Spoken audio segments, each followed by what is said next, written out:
The day I moved in with Uncle John and Aunt Maria, my life took a sharp turn. Their house was nothing like the warm, loving home I'd lost. It was colder, stricter, a place where laughter seemed to echo with a hint of bitterness. Ellie, their daughter, met me with a stare that could freeze boiling water. "Great, now we've got a charity case living with us," Ellie muttered under her breath as I lugged my suitcase into what would be my new room. Aunt Maria shot her a look. "Ellie, that's enough. She's family, and we're doing the right thing." Uncle John, a man of few words, simply nodded. "You'll follow our rules here, Ruth. We expect you to contribute like everyone else." I nodded, too overwhelmed to speak. I was just 11, trying to find my footing in a world that had suddenly turned upside down after my parents died in a car accident. The first few days were a blur of new rules and chores. Ellie made sure to remind me of my place at every turn. "Why are you even here? You're not really one of us," she sneered one day as we washed dishes. "Just a little orphan girl living off our charity." I clenched my jaw, focusing on the soapy water. "I'm here because your parents took me in," I replied, trying to keep my voice steady. "Yeah, and don't you forget it. You owe us," Ellie snapped back, splashing water in my direction. The nights were the hardest. I'd lie in bed, listening to the silence of the house, missing my parents more than ever. Tears were my only solace, but I never let Ellie or her parents hear me cry. I made a silent vow to myself, I would endure, no matter what. Helping with the housework became my escape. Aunt Maria was particular about how things were done, and I learned quickly to avoid her criticism. "You call this clean?" she'd often scold, pointing at a spot I'd missed on the floor. "Sorry, Aunt Maria. I'll do it again," I'd say, grabbing the mop and going over the spot until she was satisfied. Uncle John was a stern man, his words sparing but sharp. "We're not running a hotel here, Ruth. Pull your weight," he'd remind me, even though I was already doing more chores than Ellie. Ellie, for her part, never missed a chance to make my life harder. She'd hide my sewing supplies, knowing how much I loved to sew, then feign innocence when I couldn't find them. "Looking for these?" she'd taunt, holding my scissors just out of reach. "Maybe if you're nice to me, I'll give them back." But I never retaliated. I kept to myself, burying my hurt and focusing on my sewing. It was my one joy, the thread that connected me to happier times with my parents. I started with doll clothes, moving on to alter whatever old clothes I could find. It wasn't much, but it was mine. Life with Uncle John and Aunt Maria was a mixed bag. They provided a roof over my head, sure, but it was Ellie who made sure I never forgot I was different. Amid the coldness and the chores, I found my escape in a corner of my room with a needle, thread, and old fabrics that whispered promises of transformation. One evening, as I was turning a faded curtain into a skirt, Ellie barged into my room without knocking. "What are you doing with that old rag?" she sneered, her eyes scanning my makeshift sewing station. "Just making something new," I replied, keeping my focus on the fabric under my hands. I wasn't about to let her see how much her words stung. Ellie laughed, a harsh sound that filled the small space. "You think you're some kind of designer? Please. You'll always be wearing hand-me-downs and trash." I bit back a retort, choosing silence over fueling the fire. She shook her head, smirking, and left, leaving a trail of scorn in her wake. The next day at school, I wore the skirt. It wasn't perfect, but it was mine. I paired it with a simple top I'd altered, feeling a mix of pride and nervousness. That's when Kelly, a girl from my class, noticed. "Hey, Ruth, that's a cool skirt. Did you get that downtown?" she asked, eyeing the pattern with genuine interest. I hesitated, then decided on the truth. "No, I made it myself." "Seriously? That's awesome. You've got talent," Kelly said, her words a balm to the sting of Ellie's mockery. Encouraged by Kelly's reaction, I started spending every spare moment sewing. My room became a sanctuary filled with fabric scraps and dreams stitched into reality. Each piece I created was a step away from the identity Ellie and her parents imposed on me. One Saturday, as I was cutting into a dress that Aunt Maria had declared too old, Uncle John walked in. "What's all this?" he grumbled, surveying the mess of fabrics and patterns scattered around. "I'm making something new to wear," I said, trying to keep my voice steady under his scrutiny. He picked up a piece of fabric, twisting it in his hands. "Seems like a waste of time. You should focus on your chores, not play dress-up." His words were like a slap, dismissing not just my passion but my efforts to rise above my circumstances. "It's not a waste," I muttered, but he was already walking away, uninterested in my defense. Despite their disdain, I couldn't stop. Sewing became more than a hobby, it was my rebellion, my claim to an identity they couldn't touch. Each stitch was a word in the narrative I was writing for myself, one where I wasn't just the orphaned niece, but Ruth, the girl who could create beauty from neglect. Things took a sharp turn after I hit 18. Ellie got herself a shiny new car for her birthday, a sleek thing that made my heart sink every time it roared to life. Meanwhile, Uncle John and Aunt Maria suddenly upgraded their lives with fancy gadgets and furniture that seemed out of place in our modest home. It was clear they were living it up, while I was left figuring out how to stretch every penny. One day, as I was mulling over the idea of getting a job post-high school, Aunt Maria dropped a bombshell. "Your parents left you some money for college," she said nonchalantly, as if mentioning the weather. I was stunned. "Really? I had no idea." "Yeah, but there's a catch," Uncle John chimed in, his tone sharp. "You're staying local for college. It's safer, and we can keep an eye on you." My dream of leaving for a big city to study fashion design crumbled. But "No buts," Aunt Maria cut me off. "We've decided. You can thank us later." I swallowed my protests. Arguing was pointless. So, I enrolled in the local college, my dreams of fashion design barely hanging by a thread. Needing to support myself and save for the future, I landed a job as an assistant secretary at a law office nearby. It wasn't glamorous, but it paid the bills. "Look at you, all grown up and working," Ellie sneered one evening as I was sketching designs. "Still playing dress-up, I see." "Better than playing spoiled brat," I retorted without looking up.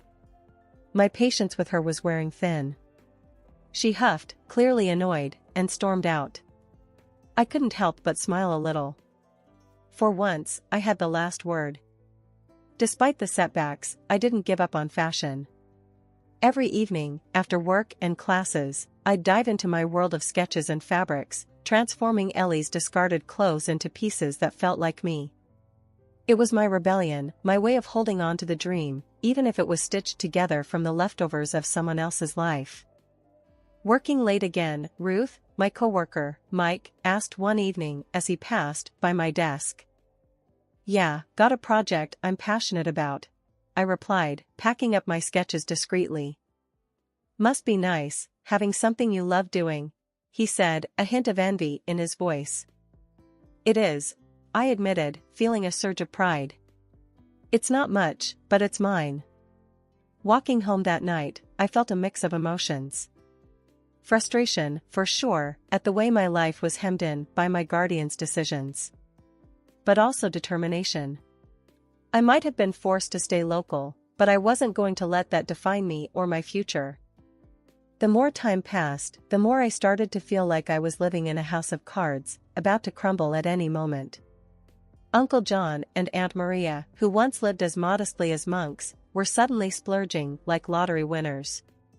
First, it was Aunt Maria flaunting a fur coat so pricey, it could have fed us for months. Then, Uncle John brought home a TV so big, you'd think we were running a cinema out of our living room. And Ellie, who never lifted a finger for work or study, was now flashing gadgets I'd only seen in glossy magazine ads. It didn't add up. I wasn't a genius at math, but even I knew our household budget couldn't magically stretch to cover luxury splurges. They were being dodgy about where all this cash was coming from, and it set my nerves on edge. One evening at dinner, With the new TV blaring some reality show in the background, I decided to poke the bear. "So, where's all this new stuff coming from?" "Last I checked, we weren't hitting the jackpot every week," I said, trying to keep my voice light, but my words came out sharper than I intended. Aunt Maria shot me a look, her eyes narrowing. "That's none of your business, young lady," she snapped, her tone icy. Uncle John, caught off guard, almost choked on his food.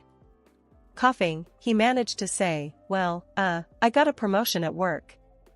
"Yeah, that's it. A big one." "Promotion, huh?"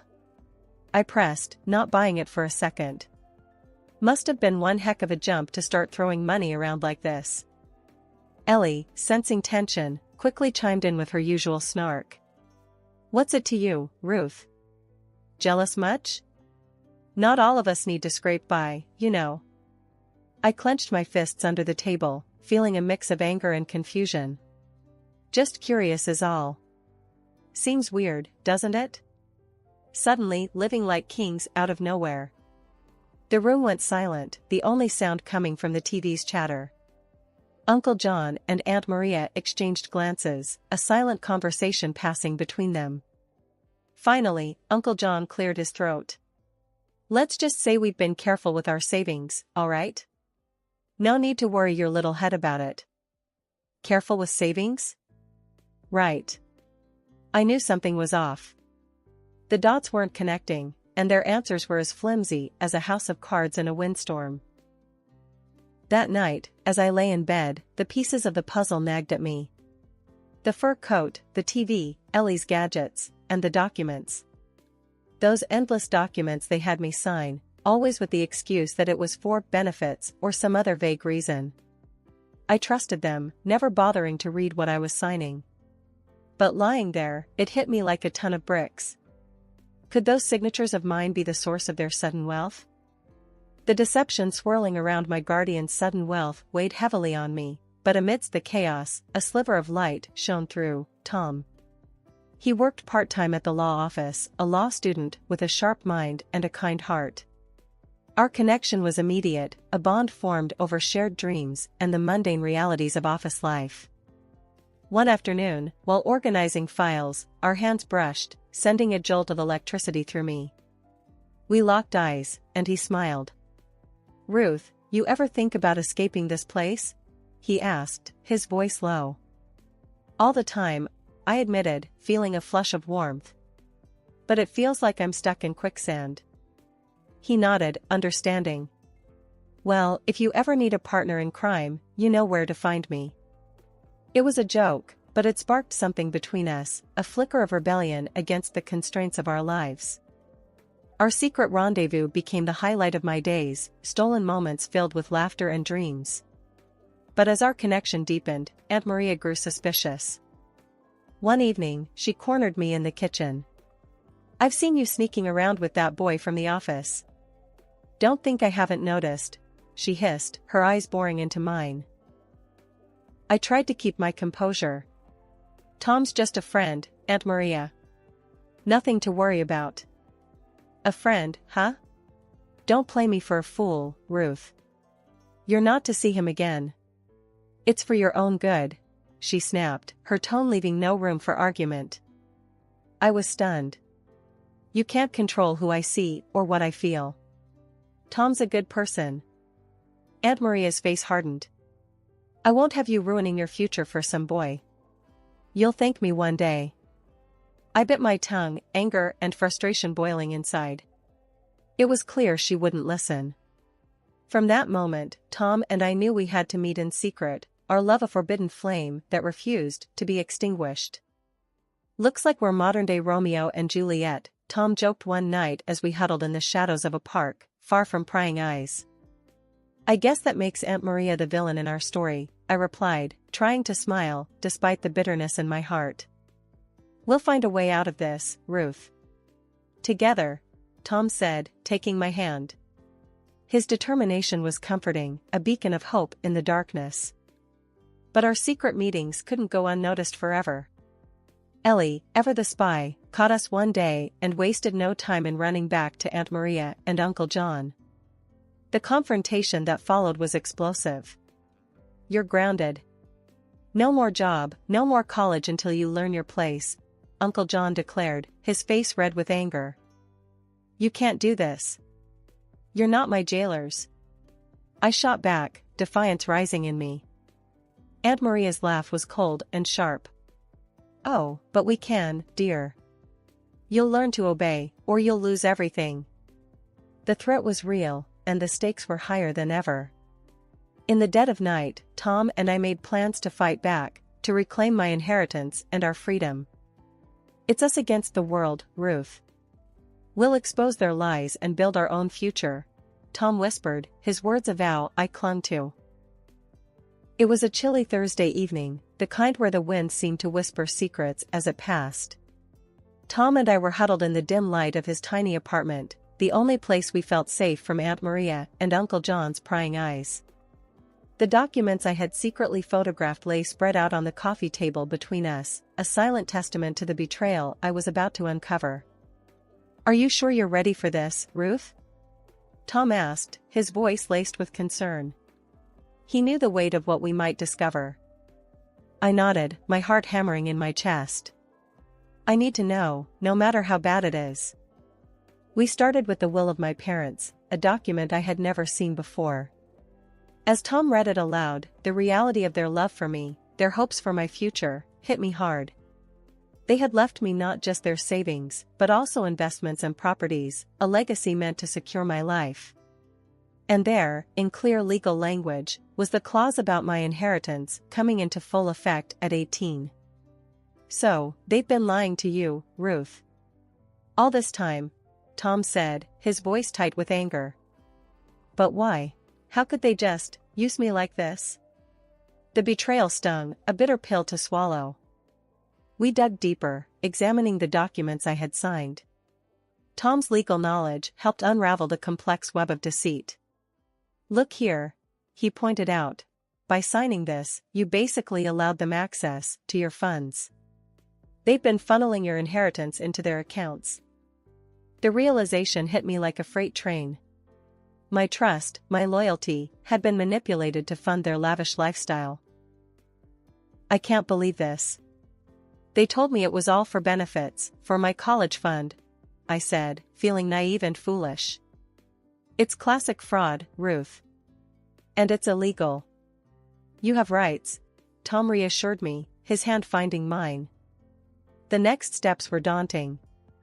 We discussed lawyers, legal battles, and the possibility of going public. The thought of facing Aunt Maria and Uncle John, exposing them for the frauds they were, made my stomach churn. "We'll need evidence, solid proof that can't be dismissed," Tom said, already plotting our course of action. I was scared, more scared than I'd ever been, but the fire of justice burned within me. "Let's do it. Let's expose them. I can't let them get away with this." The determination in my voice surprised even me. I was no longer the timid girl who had arrived at their doorstep, seeking refuge. I was a woman wronged, ready to claim what was rightfully mine. The plan was set. We would gather more evidence, consult with a lawyer Tom knew, and build a case that would stand up in court. It was going to be a long, hard fight, but I was ready. Ready to face the guardians who had become my oppressors, ready to reclaim my life and my future. The days leading up to the court date were a blur. Tom and I spent every moment poring over documents, meeting with our lawyer, Mr. Henderson, and preparing our case. The evidence was solid, but the thought of facing Aunt Maria and Uncle John in court made my stomach twist in knots. "Remember, it's about the truth," Mr. Henderson reminded me as we sat in his cluttered office, papers strewn about. "Stick to the facts, and we'll get through this." The day of reckoning arrived faster than I had hoped. The courtroom was cold, sterile, and filled with the murmurs of onlookers. Uncle John and Aunt Maria sat across from us, their faces stoic, betraying no sign of guilt. "Ms. Thompson, can you confirm that you were unaware of the contents of the documents you were signing at the request of the defendants?" the judge asked, his gaze fixed on me. "Yes, Your Honor. I trusted them. I thought they were looking out for me," I replied, my voice steady, despite the turmoil inside. Aunt Maria's lawyer was slick, trying to paint me as an ungrateful niece, biting the hand that fed her. Isn't it true that the defendants provided you with a home and care after your parents' tragic demise? He asked, his tone dripping with insinuation. They did, but that doesn't give them the right to steal my inheritance. I shot back, refusing to be intimidated. The turning point came when Tom took the stand, presenting the financial records we had uncovered. These documents clearly show the transfer of funds from Ms. Thompson's accounts to the defendants, immediately following her signature on the documents they presented to her. He explained, his confidence undercutting the defense's arguments. Aunt Maria and Uncle John squirmed in their seats, their facade finally cracking under the weight of evidence against them. After what felt like an eternity, the judge delivered his verdict. The evidence presented clearly demonstrates a breach of trust and fraudulent activity by the defendants. I hereby order the immediate restitution of all misappropriated funds to Ms. Thompson, along with appropriate penalties for the defendants. The courtroom erupted in murmurs, but all I could hear was the pounding of my heart. Justice had been served. Outside, the sun seemed brighter, the air fresher. You did it, Ruth. You stood up for yourself, Tom said, wrapping me in a hug. I couldn't have done it without you, I whispered, feeling a weight lift off my shoulders. With my inheritance rightfully returned, I set my sights on the future. With my inheritance rightfully returned, I set my sights on the future. I started studying to be a designer, fulfilling my long-held dream. It was difficult, but interesting. And it's fair to myself. Years had flown by, turning pages filled with trials into chapters of triumph. My atelier, once just a dream woven from threads of hope and defiance, now stood as a testament to my journey. I had built a name for myself in the city, not just as a fashion designer, but as a symbol of resilience. One afternoon, as the autumn sun cast long shadows across my studio, Ellie barged in, her presence as unwelcome as a storm cloud. Time hadn't been kind to her, the arrogance still hung around her like a tattered cloak, but desperation had etched lines into her face. Ruth, you gotta help me. She started without a greeting, her voice a mix of demand and despair. I'm in deep, really deep. I need money. I paused, the shock of her audacity giving way to a cold sense of inevitability.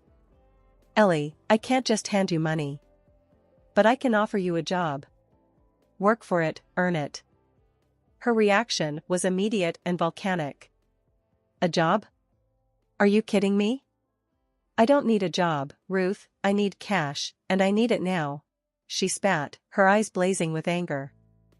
I stood my ground, feeling the weight of our shared past heavy between us. I won't fuel your mistakes, Ellie. A job is all I'm offering.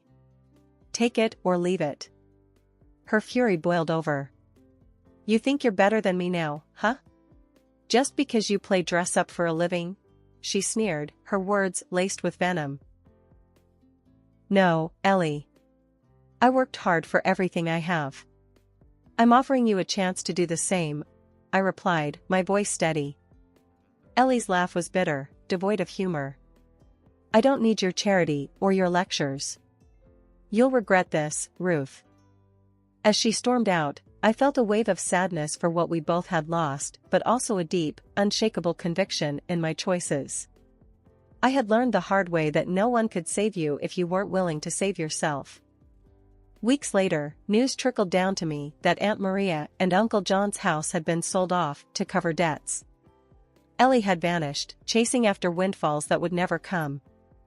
The cycle of choices and consequences had come full circle. Sitting in my studio, surrounded by the vibrant chaos of creativity, I reflected on the journey. From the ashes of a broken past, I had carved out a space where dreams took shape, where resilience was the fabric of success. Tom, now my husband and partner in every sense, placed a supportive hand on my shoulder. You okay? I smiled, leaning into his strength. Yeah, I am. It's just, life's funny, isn't it? How it all turns out. He squeezed my shoulder gently. It's not just life, Ruth. It's you. You made this happen. You turned the odds into your masterpiece. As the sun dipped below the horizon, casting a golden glow over the city, I realized he was right. This wasn't just a new chapter, it was a whole new book, one where the pages were filled with the colors of hard-won joy and the quiet strength of redemption. All right, everyone's presentations are done, Nick, the manager, said as he tried to move the discussion forward. Excuse me, I haven't. I recently found out something. Nick interrupted me and began to speak. There's apparently someone in this department who didn't graduate high school and is just a part-timer. Meetings should be for employees only. Absolutely right. His lackey, Mike, of course, agreed with Nick. I'm leaving. After leaving the meeting room, I started to shut down my computer. I noticed that an email had arrived, not in my personal inbox, but in the company's shared email. Thinking, there's no point in speaking up, no one will listen, I went home quietly. The next day, I heard a commotion from Nick's desk. He was staring at his computer screen, his face pale. Nick? Is something wrong? Mike looked at the screen with him. And he turned even paler than Nick. Why is he so angry? Knowing the reason for Mike's distress, I thought to myself, serves them right. My name is Adam. My mother passed away when I was in the 9th grade, and I was raised by my father. Well, you could hardly call it being raised. After my mother passed, my father changed. He drowned his sorrows in alcohol, and though he still went to work, he squandered our living expenses on horse racing. Because of that, I had to start working part-time as soon as I entered high school. Every month, I went to the convenience store with bills in hand that couldn't be auto-deducted from my father's account. Even though I endured it because I didn't want to be alone, I reached my limit in my second year of high school and dropped out. I found a live-in job at a distant inn. Thank you for everything. The day I left home, my father, still staring at the TV, spoke.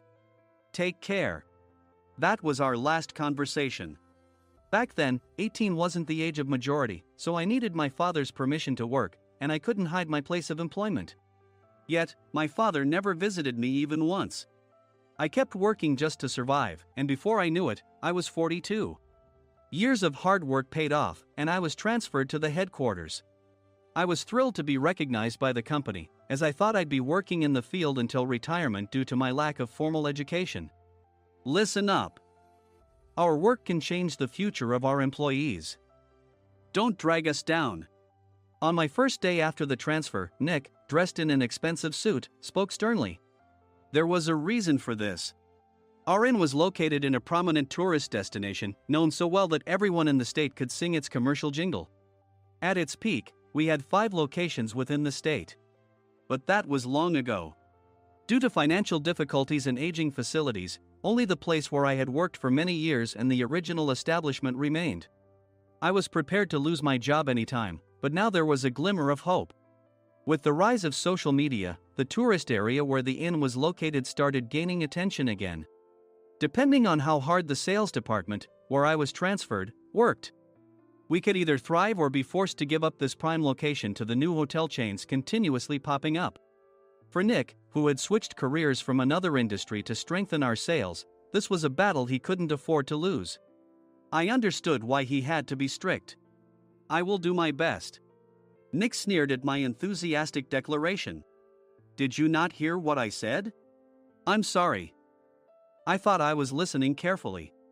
Out of habit from years of customer service, I apologized reflexively, though I had no idea what had offended him. Someone was watching me with a smirk. In this department, there are those who are expected to excel and those who have been shoved here because they have nowhere else to go. You are the latter. It was Mike, the section chief. He's 7 years younger, at 35. But he was called to headquarters much earlier than I was and had been moving around within the headquarters ever since. I'm not jealous, but I can't accept that he's my boss. Graduating from a prestigious university, he has an unusually high pride and caused many problems as a newbie, making things very difficult for me when I was the front desk leader. When I found out Mike was transferred to the sales department a month before me, I was disheartened. Mike is right. With just a middle school diploma, there's not much you can do. Don't even think about achieving results. As if I didn't exist, Nick remarked, "I'm thirsty." Mike eagerly ran to the coffee maker. It seems Mike is Nick's lackey. I regretted being happy about my transfer to headquarters, wishing I had stayed on site forever. Send a direct mail to every company on this list by the end of the day. Nick only assigned me tasks that even a new graduate could handle. What? There are over 1,000 companies. You want me to send to all of them by today? Yes, if you and your fellow misfits split the work, even those with nowhere else to go should finish by today. I glanced at the employees typing away expressionlessly. They were worn out from customer service, only thinking about leaving on time, or were women reassigned after having children. With zero motivation for work. Even Sam, a new graduate from the same university as Mike, who was supposed to be among the expected achievers, had no enthusiasm for the job. Having joined the company wanting to do customer service. I don't care what they say, I plan to quit anytime, he said. Only Nick and Mike were highly motivated, making all the decisions between the two of them. I originally only wanted to work at the inn to survive and had no particular attachment to this job. I swallowed my words, thinking I had no right to reprimand them. About a month after the transfer, Nick told us with a frustrated look. To commemorate the 50th anniversary, we've decided to create a plan exclusive for one group per day. Originally, Mike and I were supposed to come up with it, but our president, Mr. Thompson, insists on hearing everyone's opinions. So, you all get a chance. As Nick explained, Mike began handing out prints. Make sure not to embarrass Nick. If your ideas are half-baked, you'll have to redo them. It seemed that they had printed his handwritten notes by Mr. Thompson, which included several questions and a section for free responses. It made sense why Nick had to seek our input, given that all responses had to be submitted to Mr. Thompson. We were given a week to think about it, and a meeting was scheduled to compile our ideas. My plan is to let guests enjoy both the old and modern America. Nick began the presentations. Guests would watch a master confectioner at a nearby traditional sweet shop make sweets in front of them. The welcome drink would be premium tea in a bottle. Nick's plan was certainly attractive. After his presentation, Nick called on us to present in the order we were seated. Just as I stood up for my turn. All right, everyone's presentations are done. Excuse me, I haven't. I recently found out something. Nick interrupted me. There's someone in this department who didn't graduate high school and is just a part-timer. He was likely talking about me. I joined the company as a part-timer and was made a full-time employee when I turned 20. That was 20 years ago, so Nick and Mike probably had no chance to know until recently. Meetings should be for employees only. Absolutely right. After that, Nick kept creating opportunities to solicit everyone's opinions, purposefully excluding me from speaking. The meeting unexpectedly heated up and went past the scheduled end time. A few people asked to leave, and the discussion continued with the remaining few. Still here? Normally, you'd leave in that situation. Though I had no attachment to the job initially, hearing kind words from customers made me want to make them happier. For someone like me, with nowhere to go, the inn was my home and customer service was my life. I felt pathetic about my current self. I'm leaving. I left the conference room and started shutting down my computer.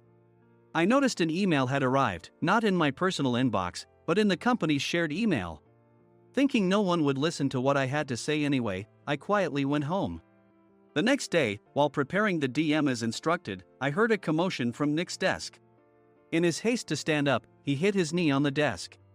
He stared at his computer screen, his face pale. Nick! What's wrong? Mike, thinking he should be the first to rush over, approached Nick while still wearing his coat. He peered at the screen with Nick. And he turned even paler than Nick. Why is he so angry? Who is responsible for this company? Nick, more irritated than ever, asked, and Mike answered without checking. Probably Sam. Sam wasn't there because he was attending a morning training session for new hires. Nick gave up on getting angry and returned his gaze to the screen. They were looking at an email that arrived right after the end of the working day yesterday. Apparently, no one, including me, had checked it before leaving. The email was from a large company that used us for their annual employee trips. The president and executives of that company also frequently used our services personally. president of the company, Mr. Mason himself, had declared that neither he nor his company would ever use our services again. Well, some companies cancel their employee trips or stop using our services due to financial struggles. Let's just move on. Mike kept wiping the sweat from his forehead with a handkerchief. Knowing why Mike was so agitated, I quietly watched their interaction. Do you know how much revenue we get from that company? We can find other guests to fill the rooms, but we'll lose the banquet costs, gift shop revenue, rental car fees, and more. Moreover, the gifts were supposed to be prepared by the traditional confectionery shop involved in Nick's proposed plan. If it's known that we incurred such a huge loss at this critical time, Nick's position in the company would be jeopardized. Nick took a deep breath, seemingly trying to calm himself. All right, Mike. Go to New York right now and apologize to Mr. Mason. What? You're coming with me, right? I have urgent work to do. I trust you, which is why I'm entrusting this to you. Please. Mike, believing Nick's sincerity, agreed with a determined look on his face, saying, yes. That's Nick for you. Even if Mike went to apologize, Nick would shift all the blame onto him if the client didn't change their mind. Well, it was Mike's fault to begin with, so it served him right.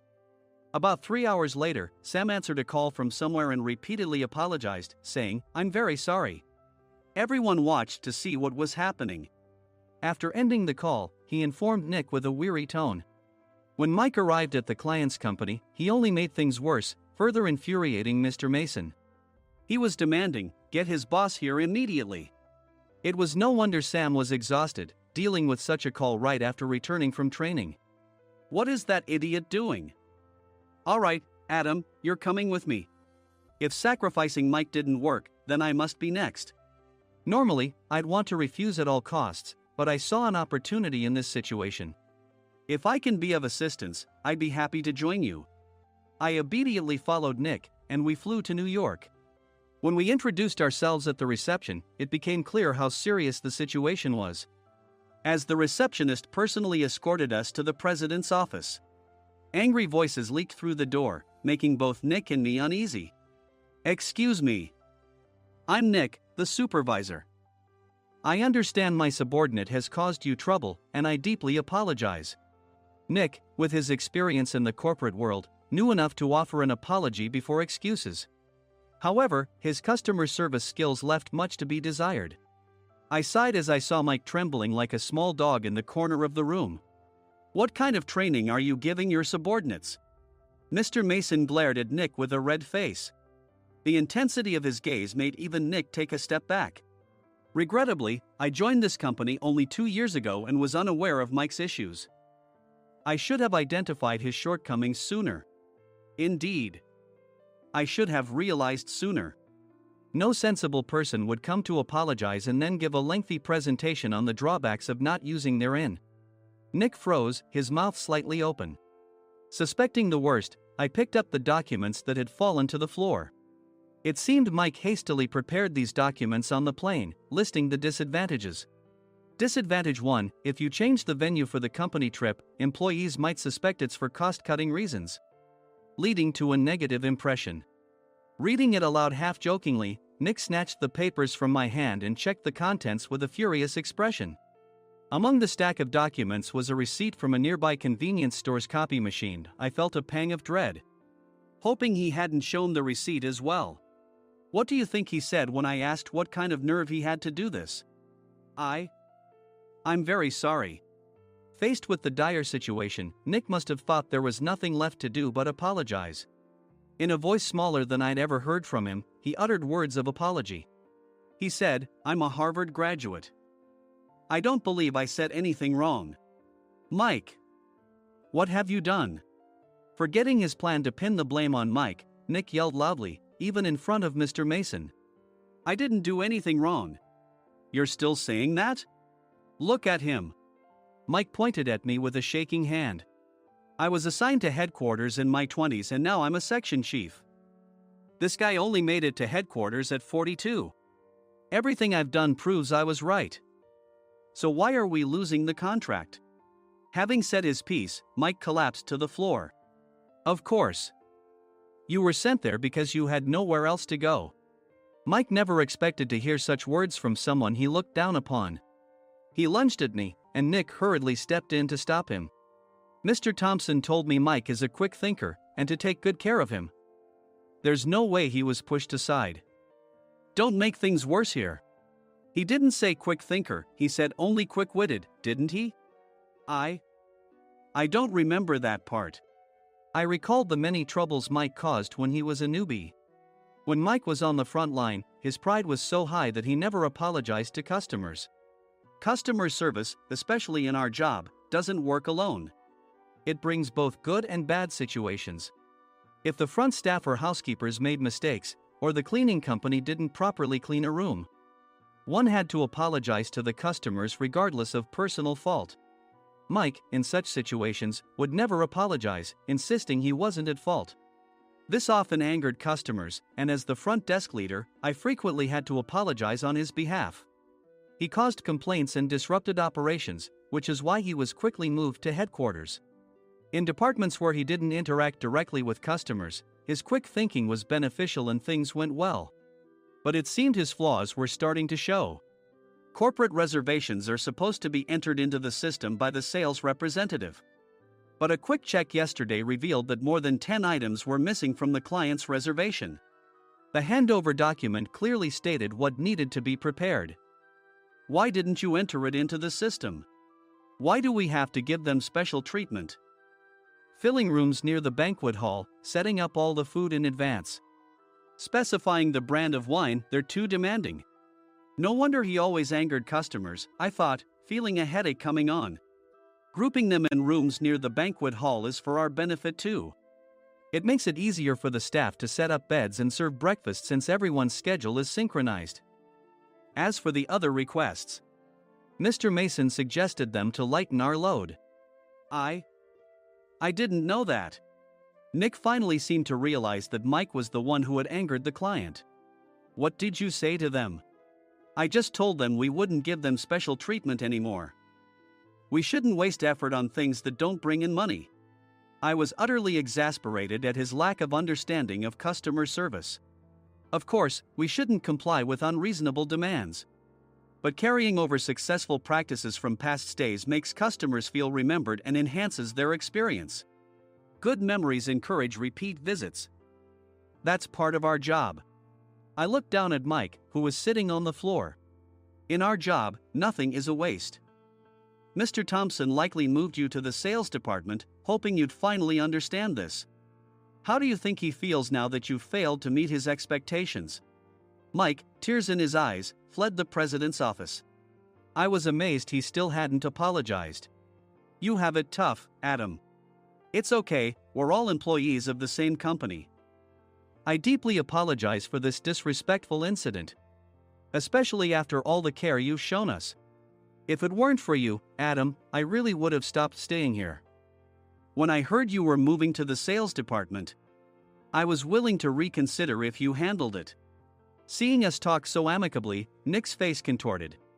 Do you two know each other? Adam's service is excellent. I always requested him specifically. Normally, we don't accept specific staff requests, but we made an exception for Mr. Mason, adjusting my shifts accordingly. He had personally stayed at our hotel just before my transfer, and during casual conversation, I mentioned, I'm moving to the sales department soon. If I hadn't told him then, things could have been much worse. Please continue to take care of us. I look forward to it. On the return flight, Nick awkwardly offered me a can of beer. It's still working hours. Of course, I had no intention of forgiving him for a single beer. Nick might try to pin everything on Mike and avoid any consequences. While pondering this, a startling fact came to light.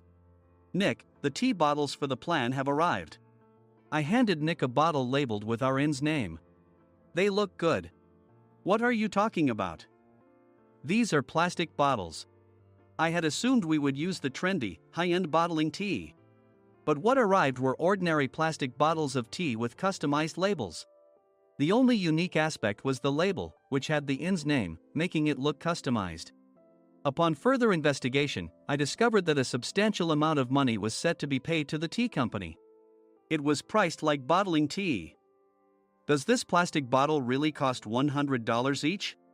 The tea inside is specially blended for us. The extra cost is for that. Wouldn't it be better to use another tea company? Or is there a specific reason we must use this one? As Nick continued to make excuses, I showed him a printed email. I informed the tea company's president, Mr. Mitchell, that we discovered irregular payments and he confessed. He said you two were high school classmates and planned to split the extra money. That idiot. Why did he confess? That's not important. You should worry about yourself, this could turn into a police matter. Opening the bottle cap, I suggested. How about calming down with this tea? It supposedly has a relaxing effect. Nick drank the tea frantically. In the following days, decisions were made about their fates. Mike was reassigned to the General Affairs Department, with no chance of transfer or promotion, as per Mr. Thompson's orders. As for Nick, since the payment to the tea company hadn't yet been made, he narrowly avoided legal trouble. Instead, he was encouraged to leave the company, and to avoid further complications, Nick submitted his resignation. Rumor has it that connections between HR departments have made it difficult for him to find new employment. Even though it was good to have those two gone, something unexpected happened in the sales department. Everyone became motivated and united in refining the 50th anniversary plan. In the end, my plan was adopted. We collaborated with the Tourist Information Center to provide personalized guides. The plan, tailored to the number of guests, was truly special for the 50th anniversary. Hey, is Adam's family coming to stay? I immediately booked that special plan for my family. Sam noticed it on the reservation list and quickly picked up on it. Yes, I'm inviting my father. That's great. I might invite my parents too. I lacked the courage to face my father just as Adam. But here, with the confidence Mr. Mason praised, I felt ready. The 50th anniversary plan was a perfect opportunity to reconnect with my father. I hoped to bring back the days when we could laugh together as we once did.